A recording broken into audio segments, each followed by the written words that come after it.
Hello, good afternoon everyone and welcome back to Workshop Picks. I'm Tech Carl and today po may nice po tayong GPU line number 2927. Isa po siyang GeForce GTX 1650. So yung issue po nito is wala na po yung driver IC and yung VRAM niya. Shorted na po. So tapos ang tumida rin po ng loob.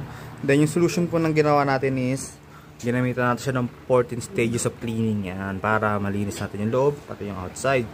Tapos pinalitan din natin yung driver IC niya and yung VRAM. So, right now, yan, naka-stress test po siya ngayon. So, meron 13 FPS and running na po siya for almost 3 hours. Wala naman po siyang stuttering, so much and so forth. Napaka-smooth na pan po niya. Ito po yung GPU temperature niya 67 degrees. Hotspot is 77. And fan speed is 75%. So, sa may game testing naman, yan.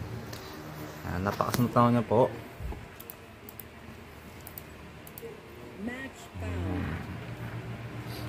Valorant po yung ginagamit natin na pang game testing.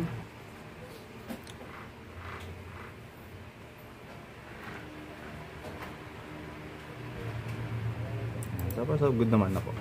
Hindi naman po siya naglalag or anything. Yan.